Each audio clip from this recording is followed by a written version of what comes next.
and this week is a very special episode of our show. Now, I don't mean special like this week on a very special episode of Blossom. I mean special as in a rare treat. We don't have guests on our show very often, but I could not be more excited to introduce you to today's visitor. Clint Pulver is an Emmy Award-winning keynote speaker and author of the new book, I Love It Here, How Great Leaders Create Organizations Their People Never Want to Leave. And that book is out this week. Clint is a former private pilot turned generational workforce expert, and he has dedicated his professional career as the Undercover Millennial to uncovering the secrets to what leaders are doing right. Please welcome to the show, Clint Pulver. Clint, thank you so much for being here today, man. You're welcome, Joe. Thanks for having me on the show. This is a big deal for me. That's a big deal for us, too. You're our first guest. You've got a killer book coming out this week. Congratulations on that. Tell us how I Love It Here came to be. Yeah, so 5 years ago, I was in a mastermind group. We were in New York City, and we were meeting with other CEOs, business executives, learning about how they strategize and build successful businesses. And this one gentleman that we met with owned a large sporting good retail chain and a beautiful store in Manhattan. And we're talking to him about his business and his philosophies and how he's grown this organization. And one thing he talked about, he had this thick New York accent. And he said, you got to adapt or you're going to die. You don't adapt, you're going to die. I was like, wow, it was a very profound statement. And I agreed with him. Like, we've got to adapt in our businesses. We've got to be able to move with the market that's always changing. But then I asked him a question. I said, so what about your management style? Have you had to change how you manage employees 20 years ago versus how you manage them today? And he fired back and he said, no. The way I manage today is the same way I managed 20 years ago, and we get results. It was another fairly profound statement. I thought, okay, weird. He felt the need to change how his strategy and his business worked to meet the demands of the market. But there was no need to change his adaptation when it came to humans. And I looked around the store, and all of his employees were my age or younger. All millennials, Gen Z, young employees. And I just thought, I wonder if they would say the same thing. Right. I wonder if they would have the same ideology, the same perception that he did, that everything in his store is wonderful and amazing. And so I thanked the guy for his time. We had 35 minutes to kill, Joe, until we needed to be to the next place. I had nothing else better to do, so I walked up to one of the employees. And I looked just like this. I had a hoodie on, a backwards hat, and first the guy I walked up to, and I just said, hey, I'm just curious, what's it like to work here? And he got quiet. He kind of looked around. I felt like we're doing an illegal drug exchange. And he said, do you really want to know? And I said, yeah, I'm honestly curious. He said, I can't stand it here. He said, I literally feel like I'm a number. Dude, it's just a job for me. And then he's like, I don't even think my manager knows I'm here right now. And I said, well, why are you still working here? He said, I've already applied to 3 other places. As soon as I get another job, I'm gone. And I remember I did think, like, maybe the kid's just woke up on the wrong side of the bed. Like, he's just having a bad day, maybe. So I went and asked another employee, and another, and another, and another. And out of the 35 minutes that I had, I interviewed 6 of his employees. And at the end of those conversations, 5 out of the 6 of his people said they would not be working for this guy in his store in less than 3.5 months. Wow. And that was the moment, Joe. That was the moment that I started. And that was almost 5 years ago when I began the Undercover Millennial program. And we have now worked with 181 organizations. I have interviewed over 10,000 employees as the Undercover Millennial. And how it would work is I would walk in as a millennial looking for a job.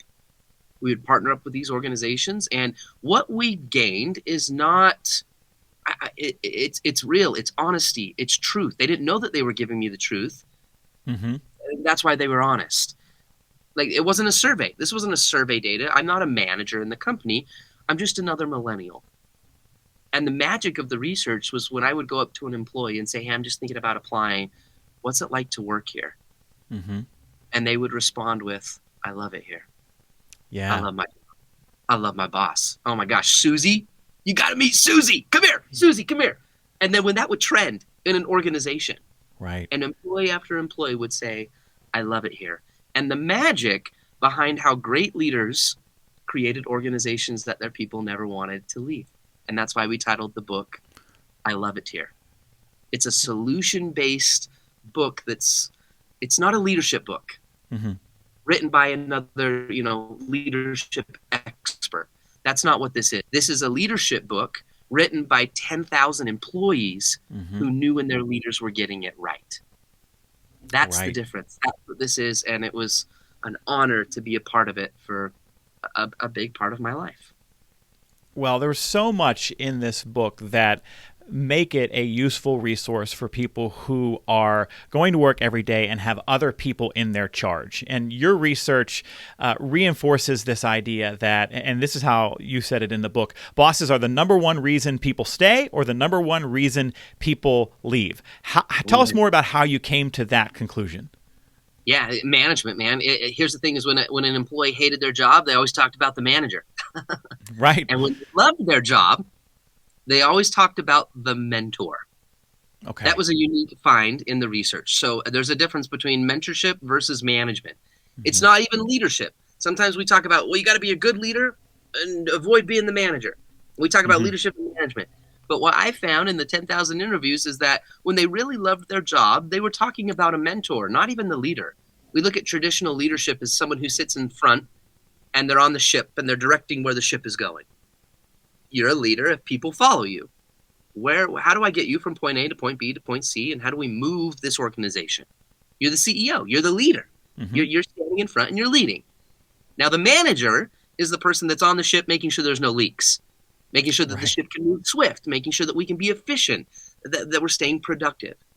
But the mentor is the person that's taking care of the people on the ship. The mentor, this is what was really interesting, Joe, is mentorship was not really a title. It was not something that could be given. It could only be earned. That's why it was so powerful. You do not become a mentor until the mentee invites you into their heart. Right. And when you could gain that role as a manager or as a leader, as a mentor, meaning that you were the catalyst, you were the person that connected those individuals to their dreams. You were an advocate, not just a boss. And that was the powerful formula that people talked about, mentorship versus management. You know, I think so many of the folks who take time out of their lives to listen to a podcast like ours, BossBetter Now, they know that's the kind of relationship that they want to have with the people they are charged with working with.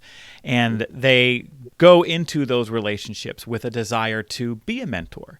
But you and I both know it can take time to earn that trust, right? We have some folks in the workplace who, I may right away as a leader want to do that one-on-one coaching and do that mentorship, and I care about you as a person. But some employees want to keep their manager, their boss at arm's length, and it takes some time to earn that, as you said. What are some of the things that the best bosses you heard about would do to close that gap and to be able to step willingly into that mentorship role? Yeah, the beautiful thing, again, about mentorship is it's not really coming in and saying, I want to be your mentor. Right. I want to be, that's not how it works.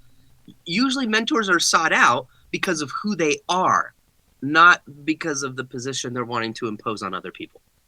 So, for example, every mentor, if they became a mentor to somebody, if they earned that right, and someone came to them and said, because of who you are, I like myself best. Because of who you are, you're going to help me grow in this company. Because of who you are, how I experience me and how I experience myself when I'm with you matters. That's the mentality that we kind of need to think as I explain this, because there are 5 C's that qualified somebody to be a mentor. I call them the 5 C's of mentorship. And when employees would talk about these individuals, I always asked why. What is it about them? Why did they yield such loyalty? Why were people willing to literally leave a company and follow them to another company, making less money in a work environment that's new, a schedule that's not conducive to their own needs? Why would they do that? Mm-hmm. Why would they stay later for somebody? Why would they work harder for somebody? And it was the mentor. But what were those characteristics? So number 1, the first C is confidence. Those mentors, they had a sense, a mindset. Confidence is a mindset that built trust. It was the sense that you confidently know who you are as a leader. You know also that you can get me to where I need to go. And you're confident in that. I want to mentor with someone who is confident in the thing that they're mentoring in. The second C was credibility. What's your background? What's your history? You're going to be a mentor to me. I want to know where you've been. What have you done? Right? You might be the sales manager at the car dealership. How many cars have you sold before? Did you come up through the ranks? Were you a part of the company? I want to know those things. The third C is competence. You might know everything about the game of basketball, but can you get out and actually shoot a hoop? Employees, when they had a manager who was also a practitioner, that mattered. They were competent in the thing that they were actually teaching. They weren't just sitting back barking orders. They could jump in the trench, and they understood the software. They understood the process of the sale. They were competent in their ability to mentor somebody in that which they were talking about. The fourth C is candor. Joe, these people had the ability to create honesty and relationships that were so strong that honesty could exist. Right? We talk about the bank account, make the deposits of trust so they could make the withdrawals. Yeah. They did. They understood that no significant loyalty will ever happen without significant connection. And if I can connect, then that allows me to have honest conversations. That allows me to uphold the standards. That allows me to say, hey, listen, okay, you're doing really great with the customer service side, but you're not entering the data properly. And that has to be a component to make this a successful thing. Okay? I love you. I care about you. I'm your advocate. I'm here for you. I want to be the mentor, but I need you to do this because that's how we're going to get better. Candor. They could have those candid conversations. I want to mentor with somebody who's going to be honest with me. And then the fifth C, probably the most important, and that is caring. They have the ability to truly just care for people. The moment we stop caring in management is the moment that we fail. Because again, everybody, this is what I learned, Joe. One thing that was very pivotal in the research is that every employee is asking the question, let me know when it gets to the part about me. And some managers hear that and they go, well, those entitled little shining stars. Right? Like, let me know when it gets to the part about me. And I always say, no. It's not so much about entitlement as it is about good business. We have to bring humanity back into the workplace. Too many managers, literally, they're standing in front of a fireplace and they're saying, give me heat, then I'll give you wood. They're looking at their employees and go, no, you got to earn my trust. No, I'm not going to connect with you. Be glad you have a job. I show you that I love you because I give you a paycheck. Right.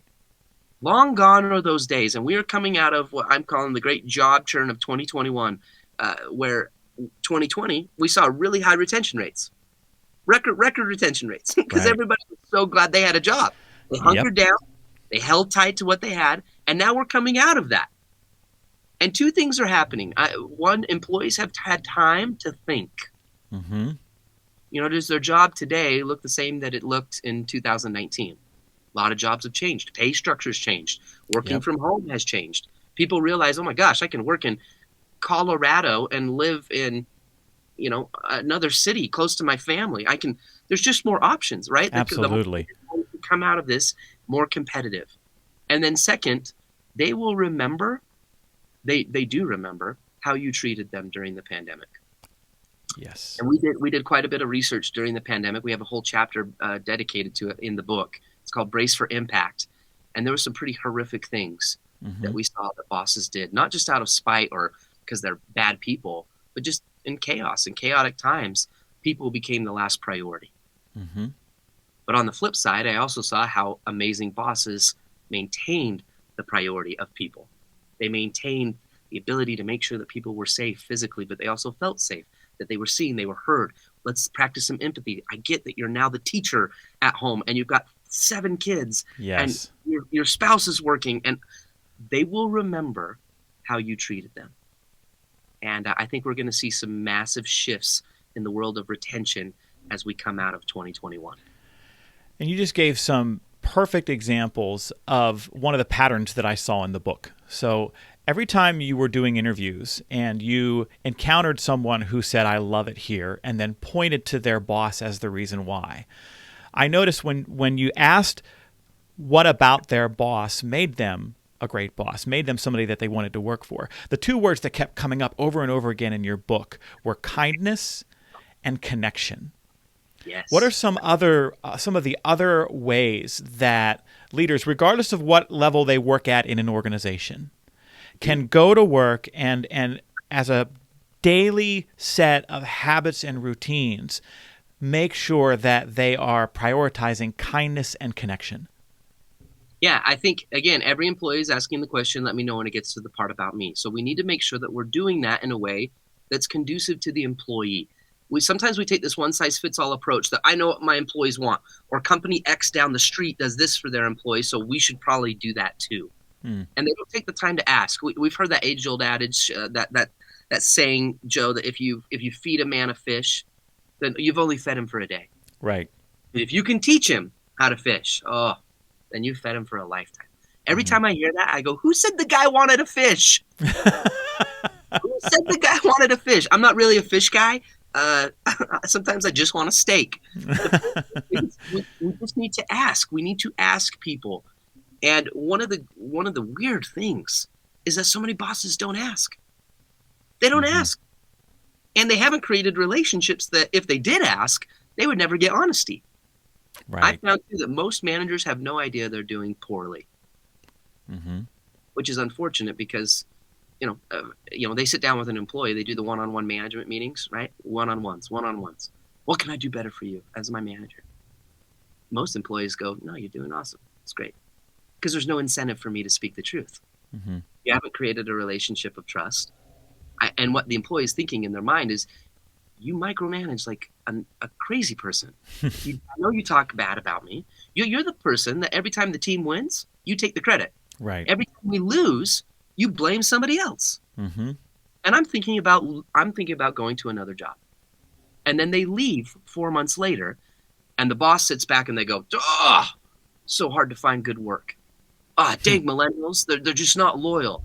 Or, I never saw it coming. And I would recommend right now, sorry, that's a long story to get to this point, but I think it's important to, because again, that's a real situation that I found time and time again. They just had no idea. So I would recommend what I call status interviews. I came from the medical field. My background was in the OR, and the doctor would repeatedly call out and say, what's the status of the patient? Give me a status update. What's happening with the patient? And what they're really asking is, what are the vital signs reading? What's the heart rate, the respiratory rate, the body temperature, and the blood pressure? Those four things are what keep you alive as a human. Now, the vitals, though, determine, Joe, how you would treat a patient. You look at the vitals, you treat the patient. Then what do? You recheck the vitals, and then you treat the patient. You continue that cycle until healthy stability is maintained long term. As we're coming out of 2020 into 2021, this job churn's happening. We're getting better as an economy. I would advocate that you take your all-star employees, the employees that you need and want, and they're just rock stars in your organization. And you conduct a status interview, and I believe every one of those employees deserves to be asked these 3 questions. All status interviews should start with vocal praise. You're not bringing them into, this is not a time to talk about performance reviews. This is not a time to talk about quotas or expectations. This is just a time to check the vitals. First question is, what can I do as a manager to keep you here? What can I do to make sure that you don't stay, John? Listen, Susie, we appreciate everything that you have done, and we value who you are.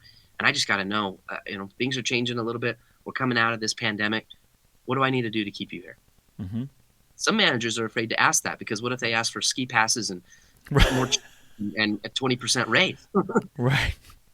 But here's the thing. You might be able to do that. And they might be an employee that's worth giving and investing a little bit more into. Congratulations. Then you just retained them for a longer period of time. Yeah, wouldn't you rather know? Right. And accomplished, right? Or if they ask for, I want a 50% raise, and you're like, I can't do that. Be honest with them. Let them know the situation. We can't do that. But then ask for an alternative. Is there something else? Something else that we can do? Maybe it's let's let you have Fridays off I know you love to go fishing. Is that worth it? Can I do something there? And if they go, nah, it's not really important, or there's not a solution that's met, then at least you asked. Mm-hmm. Most people ask that question, what can I do to keep you here, during the exit interview? Right. When the employee already, almost 2 feet out the door. Ask that right now. Second question is, what can I do? The second question is, what's getting in the way of your success here? Is it the schedule? Is it the pay? Is it Loranda? Who is it? What's getting in the way of you thriving in this organization? Mm-hmm. And then it leads to the third question, which allows you again to become the mentor, to become the advocate. And that question is, what can I do to help you get there? What can we do to keep you there? What's getting in the way of your success, and what can I do to help you get there? Every great employee deserves to be asked those 3 questions right now. How often do you think leaders should be doing the status checks like this and cycling through those questions? Yeah, every new employee should be asked that at least twice a year. Yeah. Long-term employees, people that you've had around, at least once a year. I'm kind of on the side of we try to take the load off of leaders. We try to, keep it as simple as possible. Yeah. And sometimes it's situational, right? Sometimes somebody's on the fence. Well, get in there and do it right now. It depends, but yeah, at least twice for brand new employees and once a year for long-term employees. Perfect. Well, folks who are listening to this, if nothing else, I hope you jotted down those 3 questions. You put them on a sticky note, hung it next to your computer, put it in your bullet journal, texted it to yourself in your phone somewhere so that you can have those at the ready the next time you have an opportunity to sit down and check in with your folks. And if you can make a promise to do that, that's a promise you keep to yourself. It's a promise you keep to them. And I think that those are 3 incredibly powerful questions. Thank you for sharing those with us, Clint.